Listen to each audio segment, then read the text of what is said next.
How are you feeling right now? Probably from a coaching perspective, it might be a bit different from a playing perspective, but I feel relief. I'd be lying if I said I didn't feel a little bit of weight of expectation coming into tonight, and I would never have sort of said it to the players or to the people around me, but to go through a season, undefeated to this point, to have made a grand final last year and be in front at three-quarter time and get overrun, I must admit, I felt like there was a little bit of pressure, and so for me, it's a sense of relief. Jam, and I'd imagine it's a sense of elation for you. Yeah. And the other girls. Feeling pretty exhausted right now. It's late, but like this year, today even just felt different. Like it was calm. Like we spoke about that. We just each week, no matter you spoke about it before the game, if it's round 1, round 3, prelim, grand final, it's all stayed the same for us, and I think that's really helped us this year. It's just been a process, and I think we're going to have a few good days enjoying this. After the being up in the third quarter last year and then having it fall away from you, you had a massive last quarter. Was there a sense that you just needed to put in that last 20 minutes of work? Yeah, definitely. It felt different though. It felt like we were in control for most of the game, and we know they're a good pressure and contest team, but we're great at that too. So, if you don't match them, just beat them at it. And I thought, that's what we did. We went to work and we got the job done. Darren, it felt like you never lost your shape behind the ball the whole game, basically. Yep. Is that how it felt up in the box? Would have been tense with the scoreboard staying close, but is that how you saw it? Yeah, other than probably just early in the game where they could have potentially got one out the back on us. I thought for the rest of the game, our shape behind the ball, our ability to take territory when we could and then squeeze the ground, but also not squeeze it to the point where we looked vulnerable behind the ball. Our backs, it's just been such a stingy defence for the whole season. They pride themselves on it. They work so well together. We do play like a real system in behind, which requires a lot of trust. And I thought they were super again today. How important was it getting Emma Carney back into that mix in her game tonight? Well, you can talk about that. She was so good. She wound back the clock, like the steps she was taking, and she was so good. And I think, last week was good to get some minutes into her. And I think even, it doesn't really matter if she gets the ball or not, her presence and the way she helps us set up the field and the way she communicates, she's like a coach out there. So, she's huge for us. Crocker, a couple of weeks ago, you were pretty sure on the fact that in the best defence in the league, Sarah Wright was your best defender. She played a pretty important role in Sophie Conway tonight. Can you speak to the value of her, A, not retiring last year, and B, having an All-Australian squad season this year? I actually said to her before the game how glad I was that she didn't retire because she's been so important to us throughout this whole year. Thought that she, the defence has been super, right across the board, but, we've felt that she has had an outstanding year. That's why she was in All-Australian, nomination position. So, and she was again so good. I don't know what she had in the last quarter, but I think up until three-quarter time she had 9 intercept possessions or intercept marks, and she's just had a great year. And we're so thankful that she decided to sort of go on. And she's, I think, but it's all credit to the players and the program. Like we created an environment where it just made it hard for her to retire. That she actually didn't want to retire in the end. She felt like she might need to. Her body was, starting, but we managed her. She put in the work, and and she just wanted to again be a part of it. Was there ever a stage during that last quarter where you sort of relaxed and thought, okay, we've done this, we're going to be premiers? I didn't relax until probably the last 3 minutes, I reckon, when we were still 5 goals up and about 3.5 minutes to go. I probably went back to Lee Matthews' theory that to kick a goal per minute, right, is going to be pretty hard to do. So that's when I was actually able to relax, and everyone said, we should go down to the bench because it was just going off down there. So Yeah, I finally sort of, yeah, okay. I'll sort of just now sort of take it easy and enjoy the moment.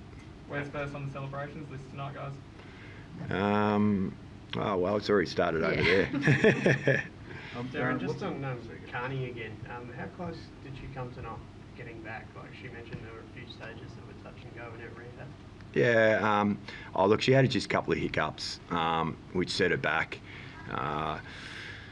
You know, like it wasn't an ideal serve. You know, the last probably 3 weeks what hadn't been ideal, and we had to really nurse her. The medical team, the high performance team, did an amazing job to just get her through that period. As Jamin said, to get her some minutes into her last week, I think that was for her really important because it put in her mind that gave her the confidence that her body was okay. To get through 40 minutes of football, I think it was. And if it meant that she was only going to play 50 minutes of football tonight, as we've alluded to, 50 minutes of Emma Carney being out there is better than not. But she had a great, I thought she was so good tonight, just with her run and carry and her ball use off half back. Darren, what's it like to see North Melbourne back on top again in a premiership? What's it like to see it now? Oh, it's just I'm just so happy, so pleased for the club, so pleased for our fans. When I stood up there on the dais and looked around to the crowd, and you know all the North Melbourne people still here to celebrate with us. Yeah, it gives that we haven't had a lot to cheer about. You know, obviously in the men's program, but hopefully the women's program are giving them something to come to the footy, something to look forward to, and I'm sure the men's program will turn things around and they'll piggyback on the back of our success. And Jazz, what's it been like to see the way this team's developed over, you've been 5, 6, 7 years, whatever it's been, but what's it been like to see this team develop into one who's calm and poised and wins a premiership? Yeah, Crocker actually touched on it pre-game. It's taken a lot of time, and I think there was 9 of us since that are here from Croc's first year. So, yeah, it's taken a bit of time and a lot of work, but, you know, we've been competitive for a number of years, but just haven't had that final polish. So, yeah, they've gone to work in, you know, trade and the draft and got some really good young girls that just lead the way, and yeah, it's really exciting to see, and yeah, hopefully it's just the start for us. Jazz, I know you would have been uncomfortable a bit with the talk during the week after the W Awards, but was it a nice feeling to get some recognition tonight for an outstanding performance? Yeah, I guess it doesn't really bother me, but yeah, the premiership medal is massive, and I think the whole team tonight, like I think anyone could have won that best on ground medal. We had a great team performance, and yeah, when you win a grand final by 30 points, I think most of the team played their role. Croc, can you speak to what it's like to coach Jazz? Well, just listening to her speak then, you know, like you've just got an insight into the humility that Jazz has, the unflappable nature. You know, like she just gets on with it. She's one of the easiest players, right, to coach that I've ever coached, and she's just, as I've alluded to before, a generational player. Like we'll look back on in 50 years' time about this period of AFLW, and Jazz Garner will be right at the very, very top of the tree as just one of the best players in the AFLW's infancy, and she just continues to keep getting better. And I just love her as a player, but also more importantly, I love her as a person. So. Jazz, what's it like to hear that? Yeah, it's obviously really nice, and you know we all love Croc, and obviously Coach of the Year this year, and we're just so happy for him, and I'm so glad that we could finish it off for him tonight. Croc, you're one of only 2 people to win a men's flag as a player and a women's flag as a coach. You're joining Stars. What does it feel like to have been able to be so successful in both streams of the league? Yeah, I hadn't thought about that too much. Like I obviously really enjoyed my time as a player. Loved this place, loved North Melbourne Footy Club. Spent well over half my life here, but I've just so enjoyed coming across into the women's space from coaching in the men's space. It's just helped me evolve as a coach, as a person.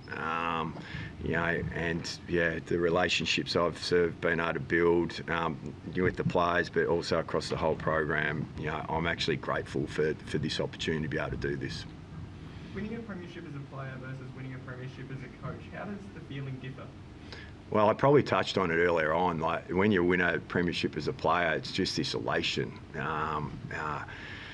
Whereas as a coach, I must admit, like it is a bit of relief. It's your plans came off, your coaching, the way that we've educated and tried to get the players to play, to a system and to a method, and being calm.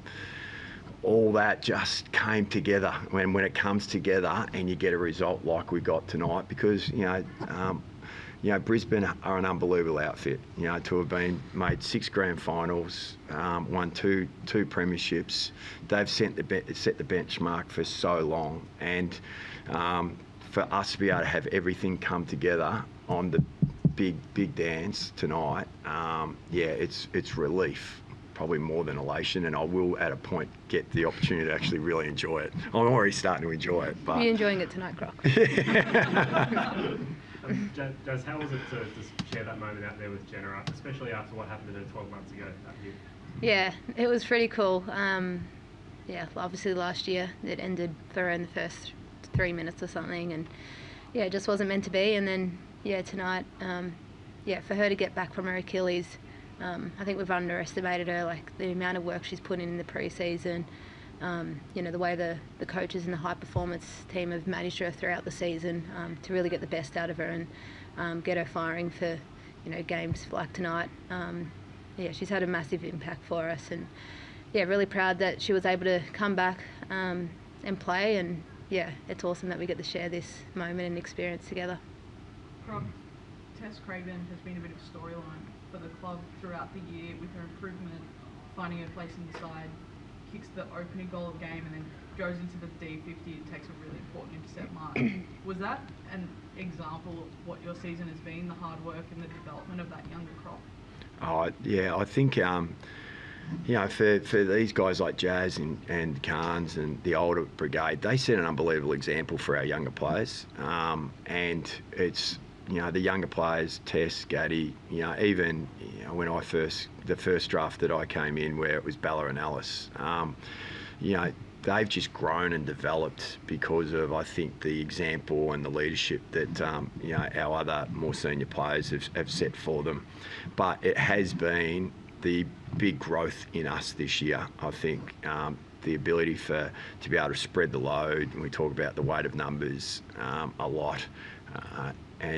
So to see those young players just really develop, it's so pleasing.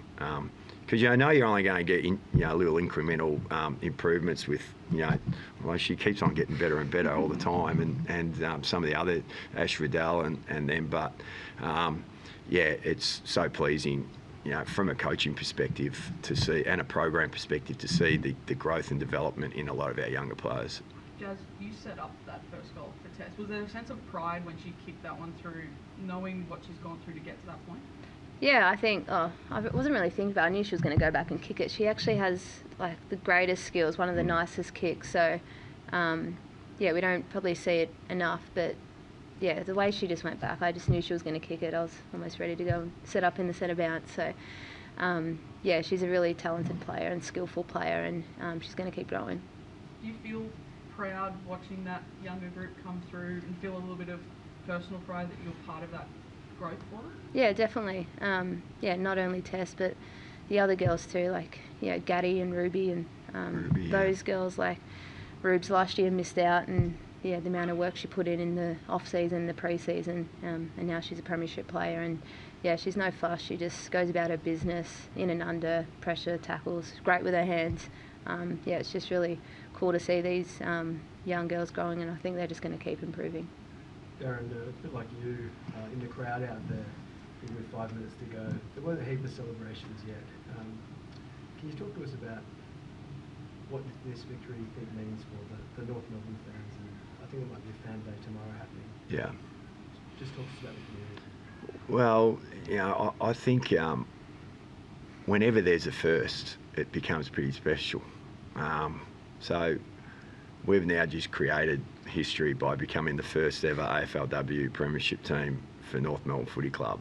And that gives our supporters and our fans something to really enjoy and look forward to as well. That they've, every single person that was here can go away and at some point in time down the track can say, I was there the night that North Melbourne AFLW team won their first ever premiership. That goes down in history. Right, so it actually makes the hairs on the back of my neck sort of stand up just talking about it. So it's a pretty special moment, I think, for everyone that's involved with North Melbourne Football Club. So next year, if you're in the grand final again, 5 goals up with 5 minutes to go, they should have some confidence you might be able to hold on. Yeah, maybe. Thank you. Yeah, thanks, Thank guys. you. Thank you.